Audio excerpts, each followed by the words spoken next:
Assalamualaikum warahmatullahi wabarakatuh.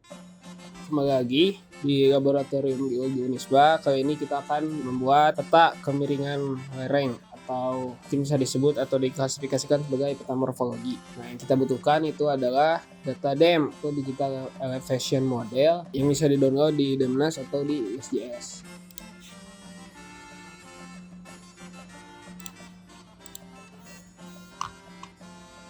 Nah, jika kita mendownload DEM di Demnas itu spasial reference atau koordinat sistemnya belum diketahui, jadi kita harus mendefine dulu koordinat sistemnya dengan cara kita ke ActualBox, kemudian ke Data Management Tools, ke Projection, ke Define Projection.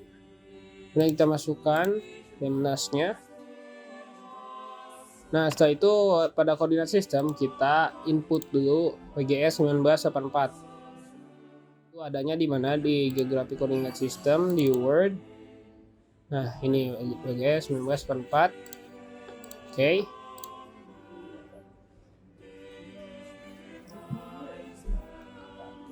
Nah, setelah berhasil, karena untuk mendapatkan data kemiringan lereng itu kita butuh pengolahan secara kuantitatif, kita harus mengkonversi koordinat sistem dari degree minute second ke UTM, ke satuan meter, agar dapat dikalkulasi oleh AKIS-nya.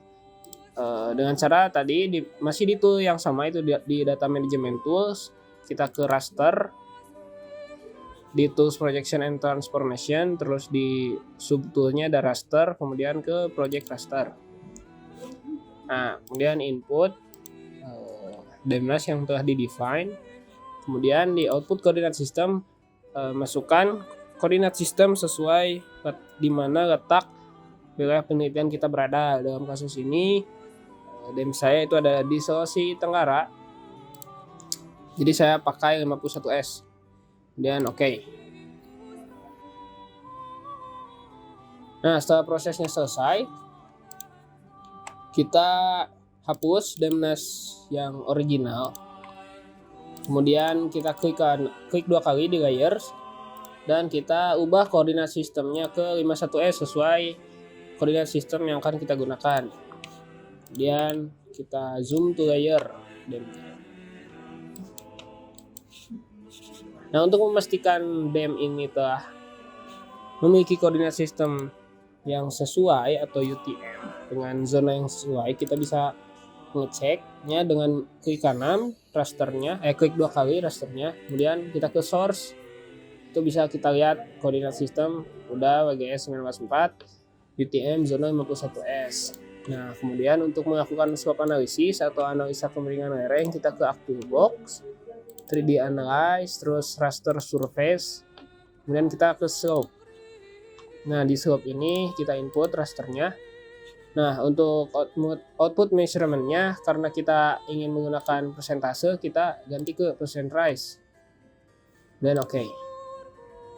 Nah, setelah itu klasifikasinya telah terbentuk. Nah, yang perlu kita lakukan sekarang adalah mengubah klasifikasinya sesuai dengan klasifikasi yang ingin kita gunakan. Nah, kebetulan saya di sini akan menggunakan klasifikasi dari Van Zuydam. Oleh karena itu kita harus melakukan reclass ke raster, reclassify. Nah, kemudian input rasternya itu slope, raster slope yang kita buat, kemudian ke classify.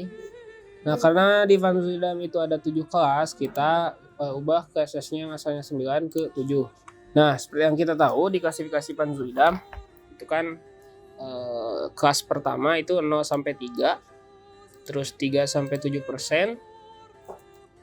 7 sampai 15%, 15 sampai 30%, 30 sampai 70%, 70 sampai 140%, dan kelas terakhir itu lebih dari 140%. Untuk membuat kelas itu biarkan saja nilai tertingginya yang diubah.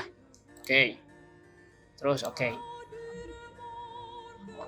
Nah, setelah itu klasifikasi lereng berdasarkan Van Zuydam telah berhasil kita bentuk.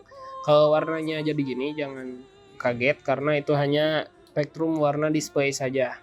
Tinggal kita ganti, klik 2, kemudian ke simbologi. Nah, tinggal kita ganti color scheme-nya. Nah, cara proses ini sebenarnya sudah selesai, tapi jika kita ingin melakukan kalkulasi luas atau mungkin mengekspor dan import secara lebih mudah, kita harus mengkonversi raster atau data gambar ke data vektor atau data digital. Nah, kita lakukan dengan conversion tool. Conversion tool ke to raster. Kemudian ada from raster. Nah, ini ada raster to polygon. Nah, input rasternya yang udah di reclass, terus oke. Nah, otomatis sudah jadi polygon ya. Sudah jadi polygon. Nah, namun di sini grid code atau si kelasnya masih berpisah, masih misah-misah.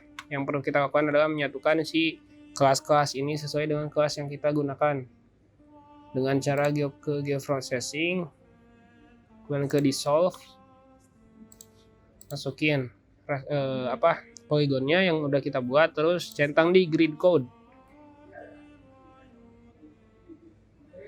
Nah, setelah di dissolve itu nanti grid code-nya akan hanya ada 7. Si rasternya secara umum hanya akan ada 7 kelas yang kita buat tadi. Secara umum ini udah selesai, tinggal kita ganti simbologinya di kategoris. Nah, ini kita pakai grid code. Terus kita remove outline dulu biar nggak ada outline-nya. Terus add all values. Kita pakai color scheme yang sesuai. Kita add all values, kemudian oke.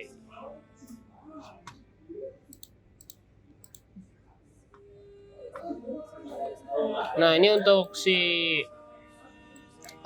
warnanya bisa disesuaikan saja. Saran saya disamakan seperti swap reclass yang ini. Tinggal diatur saja warnanya secara manual satu persatu setiap kelasnya. Kemudian setelah itu tinggal kita melakukan layouting. Kita seperti biasa. Sudah beres, terima kasih.